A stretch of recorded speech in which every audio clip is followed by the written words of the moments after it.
में देखते थे उसमें दिखाते थे स्विट्जरलैंड वगैरह में ऐसी ट्रेन चलती हैं। हमारा चैंसू हो गया, भट्ट हो गया, अपने बाल मिठाई वगैरह हो गई, इस ट्रेन में वो उसको शामिल कर रहे हैं मेन्यू में। माननीय पुष्कर सिंह धामी जी अतिक्रमण को लेकर मुखर हो गए।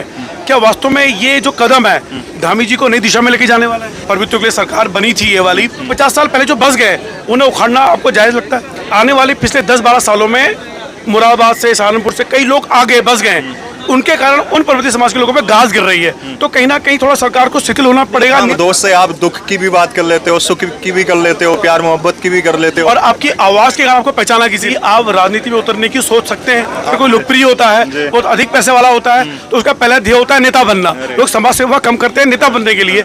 हाय मैं रवि के बिंदास बोल में आपका स्वागत है। मौका था वंदे भारत एक्सप्रेस ट्रेन के उद्घाटन का, ऐसे में मिले हमें आरजे काव्या। फिर सवालों का सिलसिला जो शुरू हुआ वो खत्म हुआ उनकी हंसी के साथ। फिलहाल अतिक्रमण पर सवाल पूछे उनके नेता बनने पे, सवाल पूछे उत्तराखंड के विकास पर। क्या जवाब दिया, सुनिए इस शानदार इंटरव्यू को। जबरदस्त बिस्किट रबड़ की तरफ। अच्छा सर, मानते हैं वास्तव में कि उत्तराखंड में जो सरकार कर रही है इस समय, वास्तव में इसे दिखाने के लिए वास्तव में काम हो रहा है? आपको क्या लगता है? इतना बढ़िया तो हो रहा है यार, इतना सुंदर, इतनी बढ़िया ट्रेन बनाई है, बच्चे इतने एक्साइटेड हैं यहाँ। सर, विपक्ष कई सवाल खड़े करता है, वो लगता है ट्रेन तो दे रहे हैं पर जो और धरातल पे कार्य हैं वो नहीं हो रहे। तो ट्रेन भी तो धरातल पे ही चल रही है ट्रेन धरातल पे चल रही है, अच्छी मुस्कान है लोगों के चेहरों पे। अब विपक्ष और पक्ष क्या कहता है वो तो आपस में जाने, मैं तो अपना एक्सपीरियंस बता रहा हूँ कि इतनी बढ़िया चीज़ है। और जो मैं अभी थोड़ी देर पहले मेरी किसी से बात हो रही थी कि आमतौर पे जब हम पहले फिल्में देखते थे उसमें दिखाते थे स्विट्जरलैंड वगैरह में ऐसी ट्रेन चलती हैं, और यहाँ पे आप देखिए क्रू कितना बढ़िया है। वो बच्चे अभी मेरे से कह रहे थे सर ऐसा लग रहा है कि हम फ्लाइट में चल रहे हैं, अब इससे बढ़िया बात क्या हो सकती है? एक चीज़ और, आपने धरातल में जुड़े हुए हैं, उत्तराखंड में आप कर रहे हैं, तो हमारी जो संस्कृति परंपराएं हैं क्या वास्तव में उसको भी आगे बढ़ाया जा रहा है? हाँ, वो मैंने अभी यहाँ पे IRCTC की जो केटरिंग है उनसे बात करी तो उन्होंने कहा कि जितने हमारा चैंसू हो गया, भट्ट हो गया, अपने क्या कहते हैं बाल मिठाई वगैरह हो गई, इस ट्रेन में वो उसको शामिल कर रहे हैं मेन्यू में। ये हमेशा हमको मिसिंग लगता था। पहले जब हम शताब्दी वगैरह में जाते थे तो उसमें दूसरे राज्यों के ब्रांड्स जैसे पीने के जो भी चीज़ें होती थी, ड्रिंक्स वगैरह आती थी फ्रूट वाली, तो वो दूसरे राज्यों की आती थी। लेकिन इस बार इन्होंने जो है उत्तराखंड की चीज़ों को इंक्लूड किया है, तो मेरे ख्याल से बहुत ही अच्छा इनिशिएटिव है। तो सर, चूंकि आरजे सांस्कृतिक परंपराएं, माध्यम, मनोरंजन की बातें करते हैं, लेकिन मैं आपसे पॉलिटिकल सवाल पूछ रहा हूँ जो कि समाज से भी जुड़ा हुआ है। इस समय माननीय पुष्कर सिंह धामी जी बड़े छाए हुए हैं अतिक्रमण को लेकर, और जितनी अवैध चीजें हैं, चाहे धर्मी संरचनाएं और भी हो, उस पर मुखर हो गए। क्या वास्तव में ये जो कदम है धामी जी को नई दिशा में लेके जाने वाला है? नहीं, अच्छी बात है एक अपना लैंडमार्क स्थापित करने के लिए। और जो गलत चीज़ें हैं, अतिक्रमण तो आप देखिए सड़क पे भी अतिक्रमण होता है, तो वो भी चीज़ कहीं ना कहीं गलत है कि भाई अगर 20-25 फुट की सड़क है, 6 फुट किसी ने अपना आगे निकाल दिया, 6 वो बीच में थोड़ा सा ही बच जाता है। तो उसी तरह से ऐसी जगह मान लीजिए कोई फॉरेस्ट लैंड है, अब वहाँ पे किसी को पता नहीं और आपने कुछ कंस्ट्रक्शन कर दी, कोई भी इंसान हो वो एक सिर्फ वो जातिगत तौर पर या धार्मिक तौर पर न हो, वो किसी भी तरह का अगर कोई अवैध कंस्ट्रक्शन है वो गलत बात है, मतलब वो नहीं करना चाहिए हमें, और उसके ऊपर अगर एक्शन हो रहा है तो अच्छी बात है। सर देखिए, चूंकि आप पर्वतीय समाज से हैं, प्रभुत्व के लिए सरकार बनी थी ये वाली, हमारे एक पर्वतीय को रोजगार तो वहाँ है नहीं, वहाँ से कई लोग 40-50 साल पहले बेरोजगार के कारण वन क्षेत्र में आए और वहाँ जमीन में कब्जे कर लिए उन्होंने, और वो 50 साल से वहाँ रह रहे हैं। अधिकारियों की लापरवाही या कुछ भी कह के आज उन्होंने अपने मकान बना लिए हैं। तो 50 साल पहले जो बस गए उन्हें उखाड़ना आपको जायज लगता है? यार इस पे तो अब देखिए वो क्या हुआ, मेरे को एग्जैक्ट उस बारे में मालूम नहीं है, और ऑब्वियसली इस तरह के स्टेटमेंट्स देनी भी नहीं चाहिए।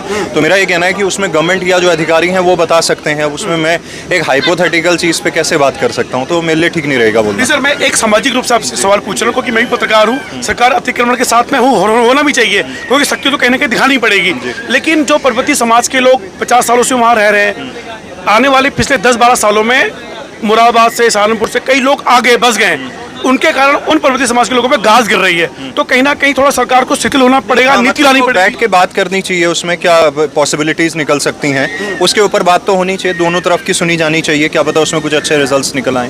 सर, एक चीज़ और मैं सवाल आपसे करूँगा सर, आप इसमें हैं, कितना लोगों से आपको प्यार मिलता है और लोग आपसे कितने सवाल करते हैं कि अपने दर्द भी बांटते हैं लोग आपसे? यार रेडियो जो जिस मीडियम के लिए मैं काम करता हूँ उसमें ज़िंदगी का हर रस है। आमतौर पे क्या होता है टेलीविज़न और अखबार में क्या होता है ना, जैसे आप लोग के साथ क्या होता है कि आप अगर कोई स्पोर्ट्स को देख रहा है तो सिर्फ स्पोर्ट्स पे देख रहा है ज़्यादातर, मतलब, या कोई राजनीतिक देख रहा है। अब हमारे साथ क्या है, क्योंकि रेडियो क्या है एक दोस्त की तरह होता है, तो दोस्त से आप दुख की भी बात कर लेते हो, सुख की भी कर लेते हो, प्यार मोहब्बत की भी कर लेते हो, परिवार की भी कर लेते हो, सांस्कृतिक सामाजिक सरोकारों की भी बात, तो सारी बातें हो जाती हैं हमारे साथ में। सर कभी कोई ऐसा वाकया हुआ कि आप जा रहे हैं आपने पहचाना नहीं, लेकिन जैसे आपने बोलना शुरू किया और आपकी आवाज के कारण आपको पहचाना किसी ने? बहुत होता है यार, बहुत होता है, क्योंकि बहुत सारे लोग, क्योंकि रेडियो सुनने का ही माध्यम है, कुछ लोग सोशल मीडिया पे एक्टिव होते हैं जो नहीं होते हैं, तो वो अचानक से वो कहते हैं अच्छा आप हो, आपकी आवाज़ ऐसे, या जैसे मंचों पे संचालन करते हैं तो फिर उनको अचानक से कनेक्ट होता है, तो बहुत, ये तो बहुत ज़्यादा होता है। एक अंतिम जी। और उत्तराखंड के लिए बहुत जरूरी सवाल, क्या कभी आप राजनीति में उतरने की सोच सकते हैं? आपको ऐसा क्यों लगता है? सर ऐसा लगता है हमारे उत्तराखंड में बड़ी चीज है, अगर कोई लोकप्रिय होता है, बहुत अधिक पैसे वाला होता है, तो उसका पहला ध्येय होता है नेता बनना। लोग समाज सेवा कम करते हैं नेता बनने के लिए, इसलिए सवाल तभी मैंने कहा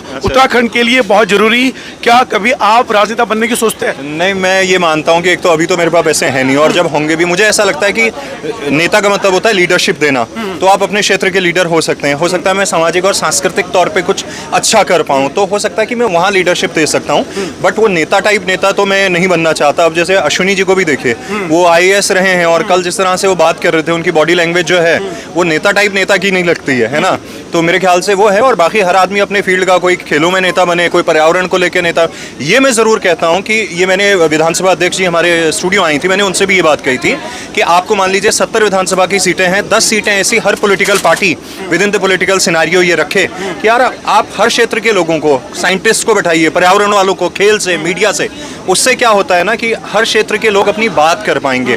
अदरवाइज क्या होता है कि हमारे यहाँ नेता एक ही तरह के आ जाते हैं, वो भी अच्छी बात है, लेकिन अलग अलग क्षेत्रों के भी आ जाएंगे तो अच्छी बात है ना, उसमें क्या बुरी बात है। आपने बहुत अच्छी बात की, मेरे दिल की बात आपने कही। दरअसल हमारे उत्तराखंड को बर्बाद करने में सबसे बड़ी चीज है, हर कोई नेता बनना चाहता था, पॉलिटिकल नेता, आपने क्लियर कर दिया, पॉलिटिकल नेता छोड़ के आपको अन्य क्षेत्रों में आना चाहिए, लीडरशिप होनी चाहिए, वोटों के लिए नेता वाली सोच नहीं होनी चाहिए। देखिए, क्या लोग ये कहते हैं ना, नेशन बिल्डिंग की बात करते हैं, नेशन बिल्डिंग को कई लोग ये समझते हैं कि हम देश की राजधानी में बैठ के नेशन बिल्डिंग करेंगे। नेशन बिल्डिंग क्या होता है, आप अपने मोहल्ले को ठीक कर लीजिए, आपका नेशन के लिए कंट्रीब्यूशन हो गया। बहुत बहुत धन्यवाद इस बात करने के लिए। फिलहाल RJ काव्या से बात कर रहे थे और एक संदेश दिया है कि कभी भी राजनीति में छोड़िए, अगर आप आगे जा रहे हैं समाज के लिए सोचिए।